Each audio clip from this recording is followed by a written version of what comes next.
Hai მეგობრებო, ჩვენ ვცდილობთ არ დავემსგავსოთ პოლიტიკურ პარტიებს და ჩვენ ვასრულებთ ჩვენს დანაპირებს. წინა ვიდეო მოაგროვა 80-ზე მეტი გაზიარება და დღეს ისიამოვნებთ ახალი ვიდეოც. იყოს.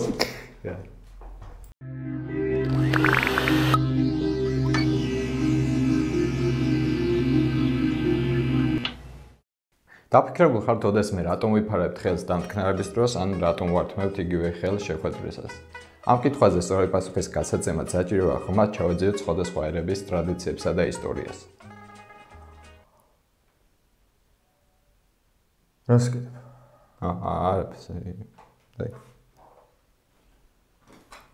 დამთქნარების დროს უეჭველად გვიჩნდება შეგრძნება თითქოს ვიღაც პირდაპირ პირში გვეყურებს. ამიტომ ვიფარებთ ხელს. მაგრამ მაინც საიდან წამოვიდა ეს ჩვეულება, რომელიც დღეს უკვე რიტუალად გვექცა. ადრე ისლამურ კულტურაში მქნარება მიიჩნეოდა როგორც სატანის შანსი ჩამძვრალ იყოს სულში. ალბათ იქ რომ ნაწლავები გადაეხლართ ან ფილტვებით ეთამაშა. ხოლო ინდოეთში კი საერთოდ დამთქნარების დროს ეგონათ რომ სატანა არა მარტო ჩაძვრებოდა, არამედ შემდეგ თან წაიღებდა სულს.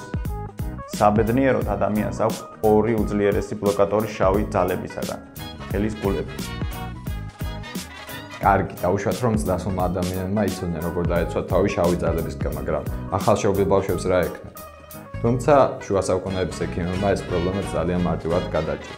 მათ მშობლებს განუცხადეს, რომ ყოველთვის ახლოს ყოფილიყვნენ ბავშვებთან, რათა დროულად მიეფარებინათ ხელი დამთქნარების დროს. მაგრამ თქნარება ხო ეს უბრალოდ ჰაერისკ მაშინს უნდა და როდის აქეთ გახდა ეს სახიფათო? ამ კითხვაზე პასუხი ძალიან მარტივია. დავიჭირეთ.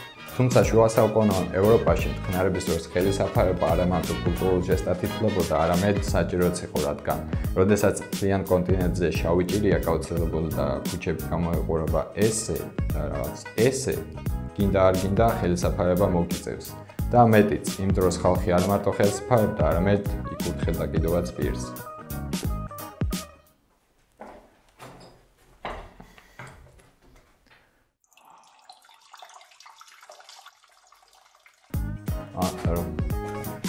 ხელის ჩამორთმევა კიდევ ერთი რიტუალი, რომელიც ჩვენს ფსიქოლოგიაში იმდენად ღრმად გაჩნდა, რომ არც უკვირდებით, სად შეიძლება ყოფილიყო ეს ხელი, რომელსაც ჩვენ ახლა შევეხებთ. იყო დრო, როცა ხალხი შიშში და პარანოიაში ცხოვრობდა და ისინი თვითონ რომ თითოეული შეხვედრა მათთვის სასიკვდილო თუ არა, სახიფათო მაინც იქნებოდა. ამიტომ ხელის ჩამორთმევა მეგობრული ჟესტის გარდა დამამტკიცებელი საბუთი იყო იმისა, რომ თქვენთან არ გქონდათ ბასრი ქვა, დანა ან საერთოდაც დანების კრებული.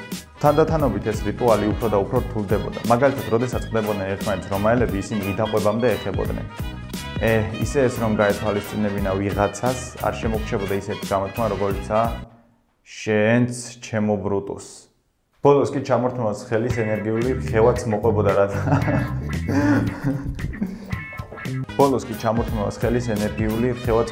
რათა ხმით მაინც გაიგოთ რას მალავდა შემხვედრე. აი მეგობრებო, სწორედ ასეთ ველურ პირობებში გაჩნდა და ჩვენამდე მოაღწია თანამედროვე ხელის ჩამორთმევა.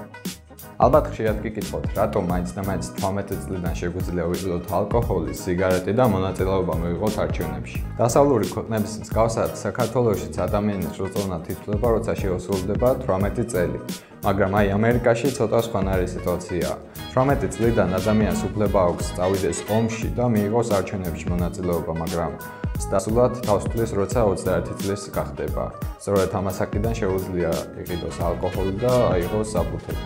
მაგრამ აი რატომ მაინც და მაინც 18 და მით უმეტეს 21? ნუ თუ ამასაკში პატარა ლაწირაკი გადაკეთდება დასულ ადამიანად, რომელსაც ალკოჰოლის გადამუშავება შეუძლია? არა.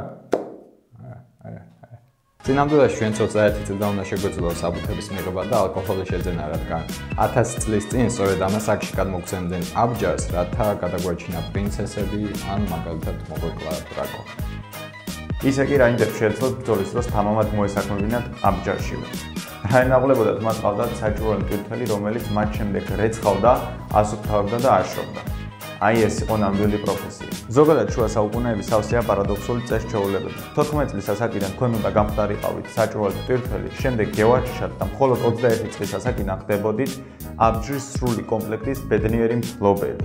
სწორედ ეს მოსაზრება უდევს სათავედ იმას, რომ ამერიკაში ალკოჰოლის მიღება შეიძლება მხოლოდ 21 წლის ასაკიდან. ამ ეპიზოდში ეს იყო, გამოიწერეთ ჩვენი არხი YouTube-ზე და გაუზიარეთ ეს ვიდეო მეგობრებო.